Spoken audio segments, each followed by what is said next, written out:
اس movie کی شروعات ہمیں ایک ایسی دنیا کی جھلک دکھاتی ہے جس کے بارے میں آج کے انسان صرف کہانیوں اور افسانوں میں ہی سن پاتے ہیں۔ ایک ایسی دنیا جہاں نیچر، زمین، پہاڑ، درخت اور پتھر سب زندہ محسوس ہوتے تھے۔ اسی دنیا میں انسانوں کے ساتھ ساتھ ایک اور مخلوق بھی آباد تھی جنہیں ٹرولز کہا جاتا تھا۔ ٹرولز عام مخلوق نہیں تھے، ان کا قد و قامت پہاڑوں جیسا اونچا، جسم مضبوط پتھروں سے بنا ہوا اور دل مٹی، جڑوں اور نیچر کی توانائی سے تشکیل پاتا تھا۔ انہیں دیکھ کر ایسا لگتا تھا جیسے زمین نے خود اپنی حفاظت کے لیے انہیں تخلیق کیا ہو، مگر ان کے خوفناک حلیے کے برعکس ان کا دل نہایت صاف اور معصوم تھا۔ یہ ٹرولز نہ تو انسانوں پر حملہ کرتے تھے اور نہ ہی کسی قسم کی تباہی پھیلاتے تھے۔ وہ جنگلوں، پہاڑوں اور وادیوں میں خاموشی سے رہتے، نیچر کے توازن کو برقرار رکھتے، لیکن ہر مخلوق کی طرح ٹرولز کی بھی ایک کمزوری تھی، اور وہ کمزوری تھی دھوپ۔ سورج کی تیز روشنی ان کے لیے زہر سے کم نہ تھی۔ جیسے ہی سورج کی کرنیں ان کے جسم پر پڑتے وہ آہستہ آہستہ اپنی حرکت کھو بیٹھتے اور آخرکار بے جان پتھروں میں تبدیل ہو جاتے ہے۔ ہمیں ایک چھوٹی بچی دکھائی جاتی ہے جس کا نام نورا ہوتا ہے۔ نورا اپنے والد کے ساتھ ایک چھوٹے سے گھر میں رہتی ہے جو جنگل کے قریب واقع ہوتا ہے۔ اس کے والد ایک تاریخ دان اور ریسرچر ہوتے ہیں جو ٹرولز کے بارے میں سچ جانتے ہیں۔ رات کے وقت جب باہر ہوا درختوں سے ٹکرا کر سرسراہٹ پیدا کرتی، نورا کے والد اسے ٹرولز کی کہانیاں سناتے۔ وہ کہتے کہ ٹرولز برے نہیں تھے بلکہ انسانوں کی غلط فہمیوں کا شکار ہو گئے۔ نورا اپنے والد کی باتوں کو غور سے سنتی اور معصومیت سے پوچھتی کہ اگر آج بھی کوئی اچھا ٹرول زندہ ہوا تو کیا ہوگا؟ اس پر اس کے والد افسوس سے مسکرا کر کہتے کہ شاید انسان اسے بھی مار ڈالیں گے۔ یہ سن کر نورا اپنے ننھے دل میں ایک وعدہ کرتی ہے کہ اگر کبھی اسے موقع ملا تو وہ ٹرولز کی حفاظت کرے گی۔ وقت گزرتا ہے اور کہانی حال میں داخل ہوتی ہوں۔ نورا اب ایک مضبوط، خود مختار اور ذہین خاتون بن چکی ہوتی ہے، مگر اس کی زندگی میں ایک گہرا زخم ہوتا ہے۔ اس کے والد ایک پراسرار حادثے میں جان سے ہاتھ دھو بیٹھے ہوتے ہیں۔ ان کی موت کے بعد نورا خود کو دنیا سے الگ کر لیتی ہے اور ایک گھنے جنگل میں رہنے لگتی ہے جہاں وہ اپنے والد کی ریسرچ کو آگے بڑھاتی ہے۔ اس نے اپنی زندگی کا مقصد بنا لیا ہوتا ہے کہ وہ ٹرولز کے بارے میں سچ دنیا کے سامنے لائے گی۔ ایک رات جب بارش ہو رہی ہوتی ہے، اچانک نورا کے گھر میں کوئی داخل ہو جاتا ہے۔ نورا بغیر کسی خوف کے اس پر حملہ کر دیتی ہے، مگر اگلے ہی لمحے اسے احساس ہوتا ہے کہ یہ شخص چیڈ ہے۔ چیڈ حکومت کا ایک ایلی افسر اور پریزیڈنٹ کا ذاتی سیکریٹری ہوتا ہے۔ وہ نورا کے والد کو جانتا تھا اور انہی کی بدولت اسے بھی ٹرولز کی حقیقت کا علم ہوا تھا۔ چیڈ نورا کو بتاتا ہے کہ حکومت ایک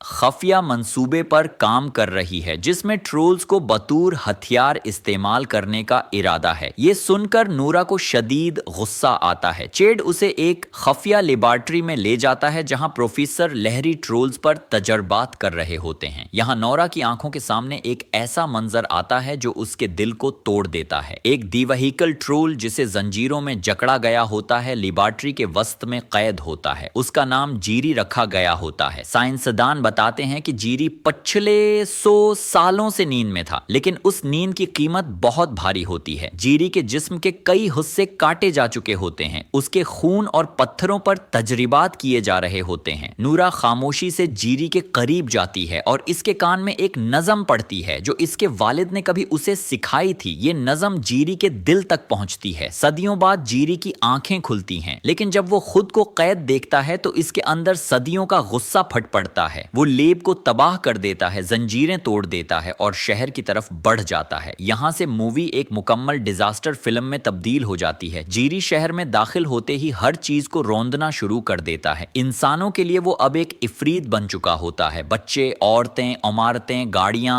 کچھ بھی محفوظ نہیں رہتا۔ گورنمنٹ فوری طور پر ایمرجنسی نافذ کر دیتی ہے۔ پریزیڈنٹ جیری کو مارنے کا حکم دیتا ہے، مگر نورا اور چیڈ اس فیصلے سے متفق نہیں ہوتے۔ یہاں کہانی میں داخل ہوتا ہے کیپٹن کرس جو ایک سخت مزاج مگر ایماندار فوجی افسر ہوتا ہے۔ کرس کی قیادت میں یووی لائٹس والے ہیلی کاپٹرز تیار کیے جاتے ہیں، مگر یہ منصوبہ بری طرح ناکام ہو جاتا ہے۔ جیری ایک بجلی کا ٹاور اکھاڑ کر پھینکتا ہے جس میں کرس کا قریبی دوست مارا جاتا ہے۔ یہ لمحہ کرس کی شخصیت کو بدل دیتا ہے۔ وہ بدلے کی آگ میں جلنے لگتا ہے، مگر نورا اسے سمجھاتی ہے کہ یہ نفرت انسانوں کی پیدا کردہ ہے۔ تب نورا ایک اور ٹرول کے بارے میں بتاتی ہے جس کا نام وہ نیچر رکھتی ہے۔ نیچر ایک ایسا ٹرول ہوتا ہے جو انسانوں سے نفرت نہیں کرتا، وہ نورا کا پرانا دوست ہوتا ہے۔ نورا اس سے مدد مانگتی ہے مگر جیری کی نفرت اتنی شدید ہوتی ہے کہ وہ نیچر کو پانی میں گرا دیتا ہے۔ نورا سمجھتی ہے کہ نیچر مر گیا ہے۔ ادھر جیری ٹرونڈہائم کی طرف بڑھتا ہے جہاں سینٹ اولف کی قبر ہوتی ہے۔ نورا اور چیڈ ایک صدیوں پرانا راز کھولتے ہیں کہ اصل مجرم چرچ تھا نہ کہ سینٹ اولف۔ یہاں نورا کے والد کی ریسرچ کام آتی ہے جس سے معلوم ہوتا ہے کہ جیری کو صرف ہولی واٹر سے کمزور کیا جا سکتا ہے۔ چرچ کے نیچے موجود ہولی واٹر کی جھیل سے ہتھیار تیار کیے جاتے ہیں مگر سب بے اثر ثابت ہوتے ہیں۔ عین وقت پر نیچر واپس آتا ہے۔ شہر کے بیچوں بیچ ایک خوفناک جنگ شروع ہوتی ہے۔ آخرکار چیڈ اپنی جان قربان کر دیتا ہے۔ وہ ہولی واٹر بم لے کر جیری کے منہ میں کود جاتا ہے۔ جیری کا دل تباہ ہو جاتا ہے۔ نیچر اس کا دل باہر نکال لیتا ہے۔ جیری مر جاتا ہے۔ انسانیت بچ جاتی ہے مگر چیڈ کی قربانی سب کو خاموش کر دیتی ہے۔ پوسٹ کریڈٹ سین میں ہمیں امید کی ایک کرن دکھائی جاتی ہے۔